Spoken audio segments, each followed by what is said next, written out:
Gastos sa pamasahe, ano? Ang gastos sa pamasahe.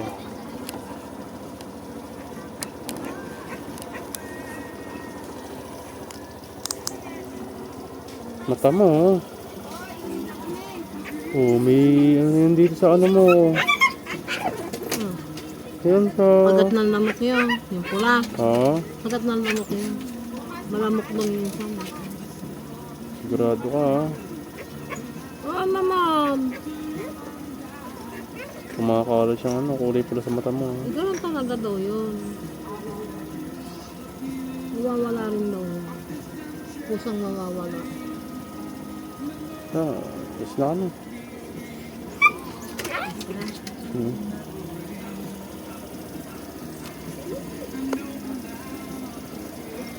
Bilhin ka sa ice cream. Bilhin ka sa ice cream. Hindi naman. Tama lang. Tataba ako. Nabamasa na nga ako eh. Ngayon ako naka-kain ng ice cream. Ngayon lang ulit. Ako nabili eh. Kahit mga makalaman.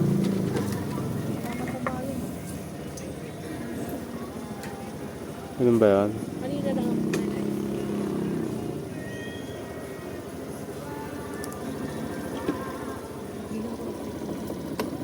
Hindi na maganda yata yun ah. Ha? Pag nadadagdagan yung timbang. Lagos na 72 na lang yun. Sabado pa ulit silang gumawa kasi hapon pa yung dating ng ano. Biyernes ko kasi. Na kami na Pero baka pumunta ako na. Pupunta pa ako na. Buhay materials. Ikaw Y- magpupunta. Ako lang ba? Mga bakasyon na lang. Bawal na ako mag-update bukas eh. May event dun sa amin. Hindi, ibig sabihin eh. Mga bata. Hindi kasama. Huwag na. Anong oras ka pupunta? Hapon. Ano? Hindi, mag-ano kayo. Sinimba muna tayo. Tapos pasundo na lang kayo. Sama ko pa yung dalawa. Ang gastos pa masahe. Bago sa umalis ha? Ang gastos pa masahe. Bakit sabag din na walang pasok mga bata? Gastos daw sa pamasahe. Ay hindi nga ba pupunta naman ka dito bukas ng hapon? O edi tuloy simba na kami. Tapos, Kasama yung na dalawa. lang siya. Ha? Kasama yung dalawa. O eh, pag uwi naman eh, di ba libre na yun? Sasakyan nyo naman kami. Diba? Yung bata kasi ko, dalang ba? Na kami. Na kami. Okay. Bye.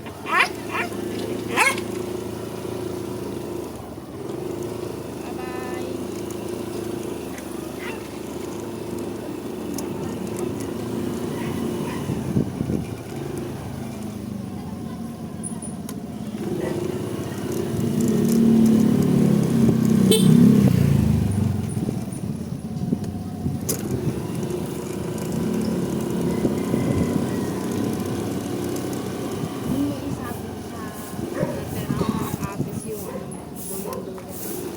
So, ang libre. Paano nalaman na yun ang plano ko?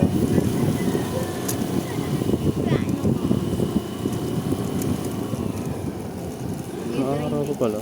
Sisingaw yung ha? Naaraw pa pala. Bala sa isna ha. Ito 7 sa akin eh. Mga 540 na yan. Ang pagod talaga.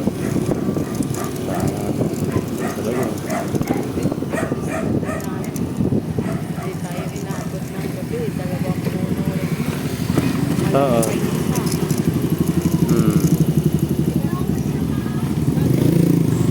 Kawawa yung bubong yan oh.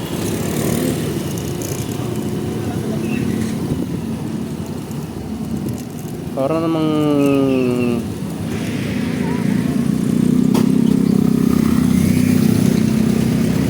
inabuso naman ni Jason yung ano niya, yung sa puso pag-aabot na lang ng Punda, pag-aayos na ng punda, yun lang, di pa magawa.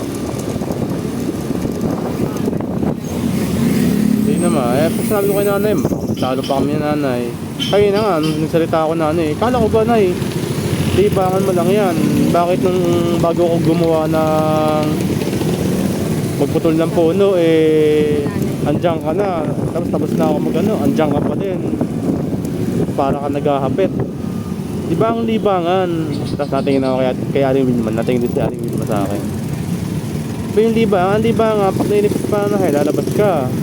Papahangin ka, o dadiretso ka ulit sa loob, pagtaas mong pahangin. Ganun ang libangan.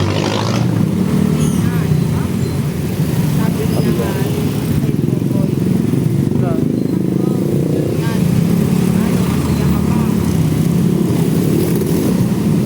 Hindi, sabi ni Popoy, hindi nga. Sabi niya daw, Popoy, alam mo, Popoy, siyempre, kailangan ko ng tulong. Kasi, ano, ako na lang lahat. Gagawa. Kita mo, nananalipa ko. Para kanino ba itong pananakito? Hindi lang naman ako nakikinabang nito. Tayong lahat. Yun lang sinabi sa akin kanina. Nakwento niya. Yung daw ang sinabi niya kay Toto. Ibig sabihin, hindi na siya nagtulibang. Ginawa niya na talagang trabaho. Gawa nga nung kinakapos sila.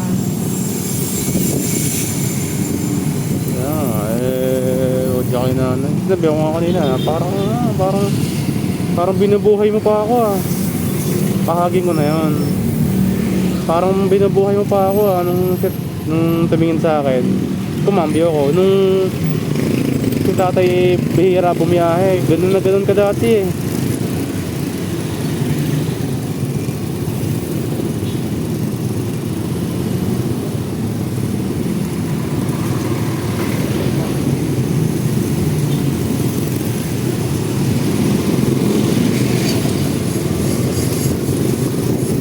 Baka mamaya, hindi kuya, wala siyang pera. Wala siyang pambili gamot. Baka hindi ko rin.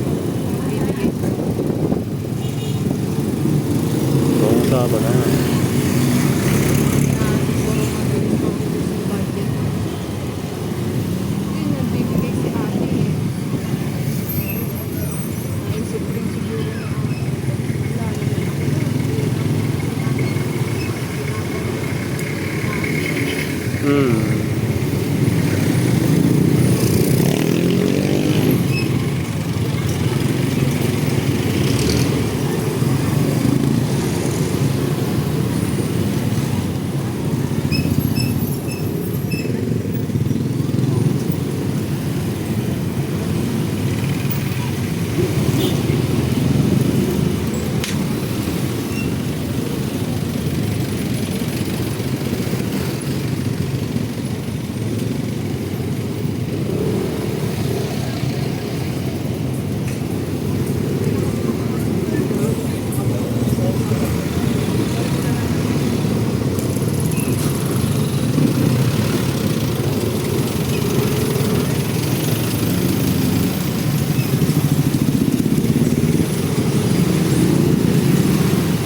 Ano yan?